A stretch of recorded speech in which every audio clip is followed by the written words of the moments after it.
حضرت عمر کے زمانے میں نا ایک نوجوان تھا، نیک تھا، مسجد جایا کرتا تھا رات کو. تو مسجد جا رہا تھا تو رستے میں ایک عورت نے دعوت گناہ دی. ابن عساکر نے اس کو لکھا ہے. تو نوجوان تھا، خواہشات تھی، کچھ طبیعت مائل ہو گئی. ابھی ادھر جا ہی رہا تھا کہ کسی نے آیت پڑھ دی، والی من خاف مقام ربی جنتان، جو رب کے سامنے کھڑے ہونے سے ڈرے گا اللہ 2 جنتیں دے گا. واقعی ڈر گیا، وہ واقعی ڈر گیا. اتنا ڈرا کہ بے ہوش ہو کے گر پڑا.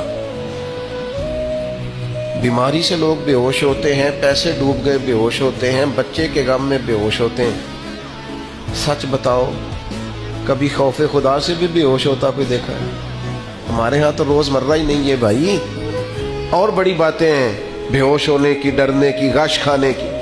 بے ہوش ہو کے گر پڑا. بوڑھے باپ کو کسی نے بتایا بچہ بے ہوش پڑا ہے. اٹھا کے گھر لائے. گھر لا کے کہا بیٹا کیا ہوا؟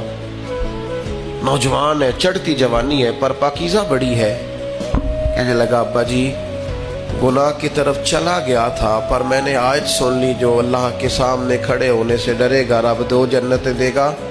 میں ڈر گیا تھا، رب واقعی 2 جنتیں دے گا. باپ رو پڑے. ابا جی کی آنکھوں میں آنسو آئے اور کہا پتر اللہ بڑا مہربان ہے، اس کے وعدے سچے ہیں، واقعی 2 جنتیں دے گا. اس نے پھر ایک چیخ ماری اور اس طرح کی ماری کہ اس کی روح ہی پرواز کر گئی. روح ہی پرواز کر گئی. کشتگان خنجر تسلیم را، عشق کی خنجر سے قتل ہو گئے لوگ. صبح حضرت عمر کو پتہ چلا کہ انہوں نے تو رات جنازہ بھی پڑھ دیا، تدفین بھی کر دی. جناب عمر فرمانے لگے اتنا نیک نوجوان خوف خدا سے دنیا سے چلا گیا، مجھے کیوں نہیں بلایا، میں جنازہ پڑھتا. فاروق اعظم فرما رہے ہیں میرا شوق تھا میں اس کا جنازہ پڑھتا. کہ حضور آپ کو تکلیف نہیں دی. فرمایا بتاؤ قبر کہاں ہے؟ تے کامل پیر انہاں دے باہو قبر جنہ دی جیوے.